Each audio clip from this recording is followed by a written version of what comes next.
Hello guys and welcome back to our YouTube channel virtual library. तो हम अभी topic पढ़ रहे हैं द पेनिनसुलर प्लेट्यू। और मैंने आपको पेनिनसुलर प्लेट्यू में बोला था कि हमने पहले पेनिनसुला का मैंने बोला था कि पेनिनसुला वो एक लैंड होता है जो तीन साइड से वाटर से सराउंडेड है।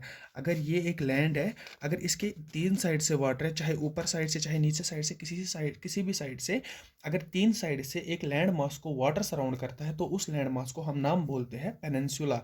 और ये एक डिफरेंस है, ये आइलैंड से इसी तरह डिफ्रेंशिएट करता है कि आइलैंड हर एक तरफ से, हर एक सराउंडिंग से वो वाटर से घिरा हुआ होता है, लेकिन पेनिनसुला बस तीन साइड से, चौथी साइड से नहीं होता है। ठीक है। अगर हम इंडिया के साउदर्न पार्ट की बात करें तो यहाँ पे आप देख सकते हैं तीन साइड से वाटर से सराउंडेड है, तो तभी हम इसको नाम बोलते हैं the peninsular plateau of India. तो हमने लास्ट वाली वीडियो में डिस्कस किया था कि कैसे हम डिवाइड करते हैं इंडियन पेनिनसुला को डेक्कन प्लेट्यू और सेंट्रल हाईलैंड्स और डेक्कन प्लेट्यू में। मैंने लास्ट वाली वीडियो में ये बताया था कि ये जो नीचे वाला एरिया, ये पेनिनसुलर, मैं नाम दे रहा था कि ये सेंट्रल हाईलैंड्स है और ये पेनिनसुलर प्लेट्यू है, लेकिन ये डेक्कन प्लेट्यू है पार्ट पेनिनसुलर प्लेट्यू का ही, लेकिन इस वाले पार्ट को हम बोलते हैं कि ये डेक्कन प्लेट्यू है और ऊपर वाले पार्ट को हम नाम देते हैं द सेंट्रल हाईलैंड्स। तो हमने कल ख़त्म किया, आज हम पढ़ेंगे the Deccan plateau. Okay. Deccan, जिस तरह हमने सेंट्रल हाईलैंड्स में एक प्लेट्यूज की बात की थी, कहाँ से ड्रेनेज सिस्टम की बात की थी, सेम इसी तरह हम आज हम डेक्कन प्लेट्यू के बारे में बात करेंगे। ठीक है। तो डेक्कन प्लेट्यू में हमें मोस्टली हम पढ़ते हैं western Ghats and eastern Ghats, और यही दो टॉपिक्स इसमें रहते हैं और ये वीडियो खत्म हो जाएगा। मुझे नहीं लगता ये ज़्यादा वीडियो लंबी होगी। तो पहले चलो हम स्टार्ट करते हैं। देखो, पहली बात यह है कि जो वेस्टर्न घाट्स है वो क्या है, और वेस्टर्न घाट्स सीधे जो western side of Indian coast है, और ईस्टर्न घाट्स वो है जो ईस्टर्न साइड ऑफ इंडिया की कोस्ट पे है। उनको हम बोलते हैं वेस्टर्न और ईस्टर्न घाट्स। ओके। घाट्स होते क्या है, घाट्स एक माउंटेन रेंजेस होते हैं, उन्हीं को हम घाट्स नाम देते हैं, बाकी ज़्यादा कुछ है होता नहीं इसमें।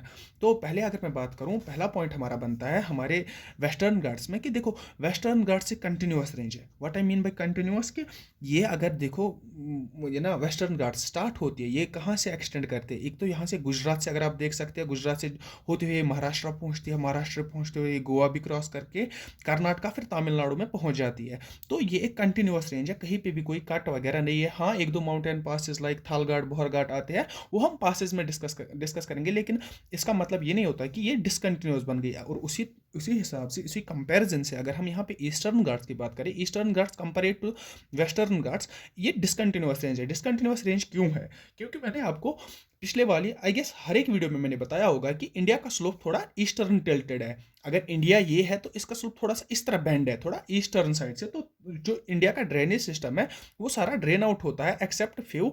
वो सारे रिवर्स जो फ्लो करते हैं वो ईस्ट फ्लोइंग रिवर्स है, एक्सेप्ट फ्यू नर्मदा वगैरह जो रिवर्स है वो वेस्ट फ्लोइंग रिवर्स है, क्योंकि वो भी मैंने आपको बताया कि वो रिफ्ट वैली से गुजरते हैं वगैरह वगैरह। जो भी चीज़ें हैं वो पिछले वीडियोस में आप देख सकते हैं अगर आपको नहीं पता। इस वाली वीडियो में हम डिस्कस करेंगे जो यहाँ पे नीचे वाले जो हमारे रिवर्स है, जो जिनको हम नाम देते हैं पेनिनसुलर रिवर्स। अगर आपको पता होगा, इंडियन रिवर सिस्टम दो पार्ट्स में डिवाइड होता है। एक तो होता है हिमालयन रिवर सिस्टम, दूसरा होता है हमारा peninsular river system. Himalayan river system में हमारा आता है इंडस, आता है गंगा, आता है ब्रह्मपुत्र, आता है। वो सब तो हमें नहीं पढ़ना, हमें इस बारे में भी पढ़ना है, ताकि आपको जब आप रिवर सिस्टम पढ़ोगे आपको चीज़ें अच्छे से उस टाइम भी क्लियर हो जाए। चाहे आप अगर किसी और जगह भी पढ़े तो कोई मसला नहीं है, लेकिन चीज़ें आपको क्लियर होनी चाहिए पहले ही। तो पेनिनसुलर प्लेट में जो रिवर्स आते हैं वो है एक तो महानदी, गोदावरी, कृष्णा, कावेरी। ये सारे रिवर्स पेनिनसुलर इंडिया का हिस्सा है। और ये डेक्कन प्लेट्यू से, डेक्कन एक तरीके से आप समझो, ये डेक्कन प्लेट्यू जो नीचे वाला हिस्सा मैंने आपको बताया, ये इसको ड्रेन आउट करती है। ठीक है। तो तभी जब ये ड्रेन आउट करती है, देखो जब ये रिवर्स निकलेंगे, सामने से पहाड़ आ गया, ये उस पहाड़ को काटती है। जैसे महानदी इधर पे इस पहाड़ को काटती है, गोदावरी इधर पे काटती है, चार जगह पे चार कट लगते हैं हमारे ईस्टर्न घाट्स को, तभी ईस्टर्न घाट्स को हम नाम देते हैं कि ये डिसकंटिन्यूअस रेंज है। ठीक है। तो अगर हम यहाँ पे ईस्टर्न घाट्स की बात करेंगे, ये कहाँ से रन करते हैं, ये एक आप देख सकते हैं, ये उड़ीसा है, नॉर्दर्न उड़ीसा से स्टार्ट होते हैं, उड़ीसा होते हुए ये आंध्र प्रदेश पहुंच जाती है, फिर कर्नाटका, और अल्टीमेटली ये तमिलनाडु पहुंच जाती है। वहाँ पे तमिलनाडु में, अगर तमिलनाडु की बात करेंगे, यहाँ पे ईस्टर्न घाट्स और वेस्टर्न घाट्स मीटअप होते हैं, और उस मीटअप पॉइंट को हम नीलगिरी हिल्स बोलते हैं। और नीलगिरी हिल्स की हाईएस्ट पिक दोदा बेल्ट है, ये हम आगे से अच्छे से डिस्कस कर लेंगे। ठीक है। अभी आपको जनरल कंसेप्ट आया होगा कि वेस्टर्न घाट्स क्या है, ईस्टर्न घाट्स क्या है, वेस्टर्न घाट्स कंटिन्यूअस क्यों है, ईस्टर्न घाट्स डिसकंटिन्यूअस क्यों है, ठीक है। तो या अगर हम कोस्ट की बात करेंगे, कहाँ कहाँ से रन करते हैं, देखो ये है काठियावाड़ कोस्ट, ये है कोंकण पोस्ट, ये है Malabar coast. Coast, I am sorry, coast हम क्यों नाम देते, कोस्ट होता है ना वो एज एज बीचेस जिधर पे बनते हैं, तो उस वाले एरिया को हम कोस्ट बोलते हैं। वो हम आगे वाले लेक्चर में पढ़ेंगे, जो हमारा एक अगला लेक्चर आने वाला है वो कोस्ट्स पे ही है, इंडियन कोस्ट्स। लेकिन अभी हम वो डिस्कस नहीं करेंगे। अगर हम कोस्ट्स की बात करेंगे, ये पैरेलल रन करती है। अगर आप कोंकण पोस्ट देखोगे, कोंकण कोस्ट देखोगे, यहाँ से कोंकण कोस्ट है, यहाँ से मालबार कोस्ट है, along the Konkan coast and the Malabar coast western Ghats run parallelly to both of them और दिस वन, क्योंकि यहाँ से भी आते हैं, इसको भी ये पैरेलली, मतलब ये इसके साथ पैरेलली रन करते हैं। और इसी तरह अगर हम ईस्टर्न घाट्स की बात करें, यहाँ पे अगर आपको पता हो उड़ीसा साइड से इधर पे इसको बोलते हैं नर्दर्न सर्कार्स, यहाँ पे हम इसको बोलते हैं उटकल पोस्ट, और ये इस वाले कोस्ट को जो इधर है, इस वाले कोस्ट को हम बोलते हैं cardamom coast, I guess, let me check. इधर पे अगर हम देखेंगे, इस वाले कोस्ट को हम आंध्रा कोस्ट, इधर पे आंध्रा कोस्ट या उड़ीसा कोस्ट को हम बोलते हैं, यहाँ पे नॉर्दर्न सर्कार्स, उटकल कोस्ट, यहाँ पे हम दूसरा नाम देते हैं नॉर्दर्न सर्कार्स, इधर पे आंध्रा कोस्ट, इधर पे हाँ कोरामंडल कोस्ट। तो इसी कोरामंडल कोस्ट, आंध्रा कोस्ट और नॉर्दर्न सर्कार्स और उत्कल कोस्ट को पैरेलली रन करती है हमारी ईस्टर्न घाट्स, और वेस्टर्न घाट्स कोंकण पोस्ट और मालबार कोस्ट को यूजुअली मेनली इन्हीं दो को ये पैरेलली रन करती है, ठीक है। तो दूसरी बात यह है कि अगर आपको दिख रहा होगा, यहाँ से मैंने वेस्टर्न घाट्स की जो इमेज बनाई है वो थोड़ी सी अंदर बनाई है और इधर से पूरे एज पे बनाई है। इसका भी एक रीज़न है, वो रीज़न ये है कि जहाँ जो यहाँ पे जो एरिया बचता है ना, ये हमारा कोस्ट है। देखो अगर यहाँ पे वेस्टर्न घाट्स की कोस्ट की बात करेंगे, वो बहुत छोटा नैरो कोस्ट है, वो बहुत छोटा कोस्ट है, इतना छोटा कोस्ट है कि वो मैप पे भी नहीं दिखा सकते, उतना कम लेंथ में, विड्थ में कोस्ट है। देखो कोस्ट यहाँ से यहाँ तक है, यहाँ से यहाँ तक, यहाँ से ये जो एरिया है यहाँ से कोस्ट है। इसी तरह वेस्टर्न घाट्स इस साइड से भी कोस्ट है, लेकिन वो कोस्ट बहुत नैरो है as compare to the coast of the eastern Ghats. तो वो हम डिस्कस करेंगे कोस्ट्स में। अभी हम पढ़ रहे हैं अभी हम ये ना घाट्स के बारे में पढ़ रहे हैं, तो अभी हम इसके बारे में जो भी पॉइंट्स है वो हम वन बाय वन डिस्कस करेंगे, ठीक है। अभी ना अगर हम पॉइंट्स की बात करेंगे तो एक मिनट, अभी जो इंपॉर्टेंट पॉइंट्स इसमें बनते हैं वो मैंने सारे लिख के रखे हैं, आप स्क्रीनशॉट ले सकते हैं अगर आप नोट्स बनाना चाहेंगे तो ठीक है। पहली बात तो हमने की कि वेस्टर्न घाट्स कंटिन्यूअस रेंज है, हाँ ये आपको समझ आ गई, और दूसरी बात डिसकंटिन्यूअस रेंज है, ये भी आपको समझ आ गई होगी। तो दूसरा पॉइंट हमारा पड़ता है कि कहाँ कहाँ से एक्सटेंड करता है और ये कहाँ कहाँ से एक्सटेंड करता है, ये भी मैंने आपको बताया। देखो वेस्टर्न घाट्स है ना, वो हाइट में as compare to eastern Ghats लंबे होते हैं, ऊंचे ऊंचे पहाड़ होते हैं। वेस्टर्न घाट्स के पहाड़ ऊंचे होते हैं as compare to the height of the eastern Ghats. इनकी एवरेज हाइट रहती है 2600 मीटर के आसपास, तो इसकी रहती है 1800 मीटर के आसपास। तो अगर हम अब और एक पॉइंट की बात करें दें, यहाँ पे वेस्टर्न घाट्स में एक पॉइंट है, runs parallel to Konkan and Malabar coast, ये मालबार पोस्ट ये मैं आपको बताया, और यहाँ पे उटकल नॉर्दर्न सर्कार्स कोरामंडल पोस्ट कहाँ कहाँ से रन करती है। और ये याद रखना, ये दोनों कोस्ट्स को ये पैरेलली रन करती है, दोनों घाट्स, वेस्टर्न भी और ईस्टर्न भी। यहाँ पे और एक पॉइंट की अगर बात करेंगे, western Ghats is also named as Sahyadris in Maharashtra, Goa and Karnataka. देखो वेस्टर्न घाट्स को और एक नाम देते हैं महाराष्ट्र, गोवा और कर्नाटका में, एक्चुअली पूरे वेस्टर्न घाट्स को एक नाम देते हैं, उसका नाम है सह्याद्रीज। क्योंकि एग्जाम में आपको पूछ सकते हैं कि वेस्टर्न घाट्स नहीं लिखा होगा, सह्याद्रीज ही लिखा होगा, और ये आए भी है इस बारे में क्वेश्चंस, तो भी मैंने पॉइंट लिखा है इधर पे।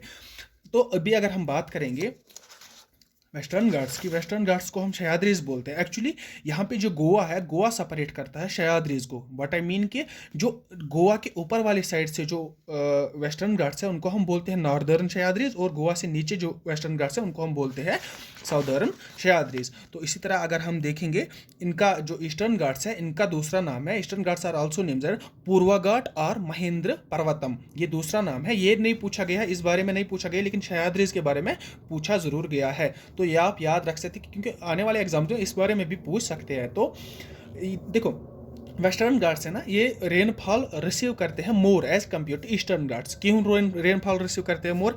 एक्चुअली ये एक बहुत बड़ा टॉपिक है, जो कि एक्चुअल में टॉपिक है क्लाइमेट का। लेकिन अभी अब मैं थोड़ा सा आपको थोड़ी सी बता रहा हूँ कि कैसे ज़्यादा बारिश होती है वेस्टर्न घाट्स में as compare to the eastern Ghats. देखो जब बारिश होती है ना, अगर let me grab a plain page, अगर मैं इधर पे बात करूं बारिश कैसे होती है, देखो जब साउथ वेस्ट मानसून आते हैं ना, नीचे से ऑस्ट्रेलिया से जो ऊपर आती है साउथ वेस्ट मानसून, वो विंड्स होते हैं, वो फिर मॉइस्चर उठाते हैं, जो इधर पे अरेबियन सी आता है हमारा। यहाँ पे अगर आप देखेंगे तो यहाँ पे हमारा अरेबियन सी आता है, अरेबियन सी क्रॉस करते हुए वेस्टर्न ना साउथ वेस्ट मानसून एंटर करते हैं इंडिया में। देखो अब इधर पे, अब साउथ वेस्ट मानसून इधर से आ गए ना, देखो बारिशें होती कैसी है। अगर मैं यहाँ पे अब यहाँ पे कोस्ट है, ये है हमारा गोवा, इधर पे कर्नाटका, केरला, महाराष्ट्र, ये वाला हिस्सा। तो यहाँ से पहले बारिश वेस्टर्न घाट्स पे होती है। वो क्यों होती है? देखो जब बारिश आती है ना, मैंने आपको बताया कि अभी कि ये एक विंड्स होते हैं। South west monsoon is nothing, it's nothing, just a winds होते हैं। अब विंड चलते हुए जब ये अरेबियन सी को क्रॉस करती है, ये वहाँ से मॉइस्चर साथ उठाती है। मॉइस्चर साथ उठाने की वजह से इनकी डेंसिटी बढ़ जाती है। डेंसिटी बढ़ने की वजह से ये थोड़े से जो उतने ऊपर होते थे ये विंड्स, ये थोड़े से नीचे आ जाते हैं, ठीक है। तो नीचे आने के बाद इधर पे जब इनकी ये स्ट्राइक करते हैं, ये मैं मान के चलता हूँ ये वेस्टर्न घाट्स है। जब ये वेस्टर्न घाट्स को स्ट्राइक करते हैं ना, ये मॉइस्चर अपना ड्रॉप करते हैं इधर पे in the form of rain. तो यहाँ पे रेन होता है। फिर जब ये इसकी डेंसिटी कम होती है, कॉमन सेंस वाली बात है, हवा चल रही है, उसमें मॉइस्चर है, उसका वेट ज़्यादा होगा, वो थोड़ा नीचे से चल रहा होगा, हाइट उसकी कम होगी। जब ये स्ट्राइक करते हैं वेस्टर्न घाट्स को, रेनफॉल होता है इधर पे, ये मॉइस्चर ड्रॉप करता है। उसके बाद ये जो हवाएं होती है, प्लेन हवाएं, ये ऊपर चली जाती है, ऊपर से चली जाती है। फिर ये हवाएं ड्राई लैंड से क्रॉस करते हुए, देखो वेस्टर्न घाट्स इधर से आ गई, यहाँ पे स्ट्राइक कर गए वेस्टर्न घाट्स को, यहाँ से साउथ वेस्ट मानसून आ गए, साउथ वेस्ट मानसून ने इधर पे रेनफॉल किया। उसके बाद ये उनके ऊपर से चले जाते हैं, ऊपर से चलते हुए आगे जाते हैं इंडिया में। उसी की वजह से वो बाकी इंडिया में बारिश नहीं कर पाते एज कम्पेयर टू, अगर हम वेस्टर्न घाट्स की बात करेंगे, इधर पे बहुत ज़्यादा बारिश होती है। और यहाँ से पहले बारिश होती है केरला में, ठीक है। वेस्टर्न घाट्स एंटर करते हैं केरला में, ये इंपॉर्टेंट पॉइंट है, तो मैं इधर पे बता रहा हूँ, ठीक है। तो जब ये यहाँ से पहुँचेंगे, फिर ये जब ईस्टर्न घाट्स पे वही साउथ वेस्ट मानसून पहुँचेगा, तो इधर पे जब वो रेन बेरिंग विंड्स है नहीं ना, मॉइस्चर बेरिंग विंड्स है नहीं, अब वो खाली विंड्स है, क्योंकि मॉइस्चर वो ड्रॉप कर गए इधर पे। यहाँ से तो नहीं लाएंगे ना, यहाँ से किधर से वो अपना मॉइस्चर कंटेंट फिर लाएंगे और उसके बाद फिर से वो ईस्टर्न घाट्स पे ड्रॉप करते हैं, तो वैसा नहीं होता। तभी जो ईस्टर्न घाट्स है, यहाँ पे रेनफॉल ज़्यादा होता है। रेनफॉल ज़्यादा होने की वजह से यहाँ पे डेंस फॉरेस्ट्स आपको देखने को मिलेंगे, आपको फ्लोरा फौना ज़्यादा देखने को मिलेगा, ज़्यादा स्पीशीज़ मिलेंगी। और तभी इसी की वजह से ये जो वेस्टर्न घाट्स है, ये इंक्लूड किया गया है यूनेस्को वर्ल्ड हेरिटेज साइट्स में। वो क्या है, वो अलग टॉपिक है। अभी हम पॉइंट्स डिस्कस कर रहे हैं। इधर पे आप अगर देखोगे, receives more rainfall rich in flora fauna, इसी की वजह से सब होता है। लेकिन अगर आप ईस्टर्न घाट्स की ये ना बात करेंगे, रिसीव्स लेस रेनफॉल। और ये पॉइंट हमारा क्लियर हो गया। अभी हम बात करेंगे हाईएस्ट पीक्स। हाईएस्ट पीक हमेशा हाईएस्ट पीक एक इंपॉर्टेंट पॉइंट रहता है। हाईएस्ट पीक हमेशा इंपॉर्टेंट पॉइंट रहता है। और अगर मैं वेस्टर्न घाट्स की बात करूं, तो highest peak of Western Ghats is Anamudi. Anamudi highest peak है वेस्टर्न घाट्स की, लोकेटेड ऑन अनामलाई हिल्स। ये इधर पे मैंने दिखाए है कि अनामलाई हिल्स कहाँ पे है, उसी पे अनामुडी है।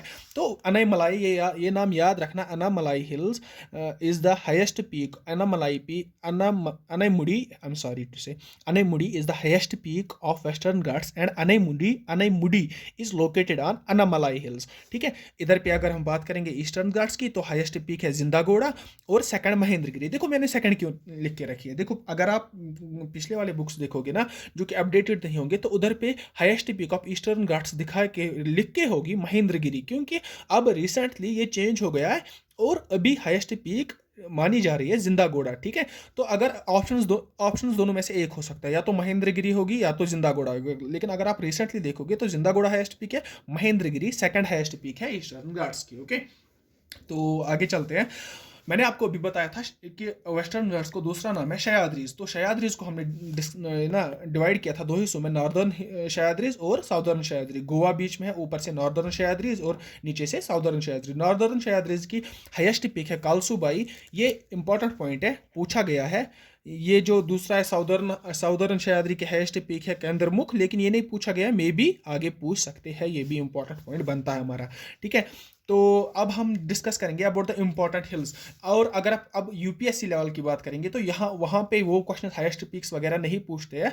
वहाँ पे हम पिछले यूपीएससी मैंने एक पेपर में देखा था कि आप नॉर्थ एंड साउथ डिवीजन करो ईस्टर्न घाट्स का। ईस्टर्न घाट्स का क्वेश्चन आ चुका है कि जो इसमें हिल रेंजेस पड़ती है, उनको नॉर्थ टू साउथ डिविजन्स करो। वो मैंने डिविजन्स करके रखे हैं।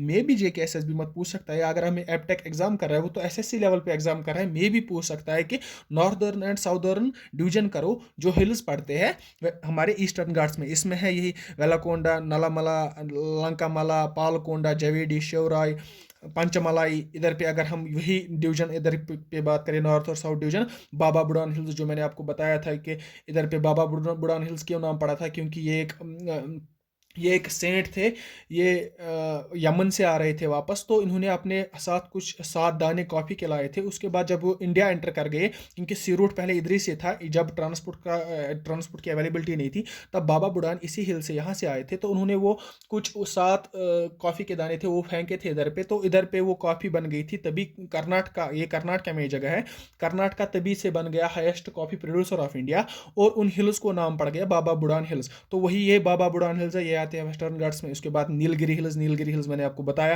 कि वो मीटिंग पॉइंट है, वेस्टर्न घाट्स और ईस्टर्न घाट जहाँ पे मीट करते हैं ना, उन हिल्स को बोलते हैं हम नीलगिरी हिल्स।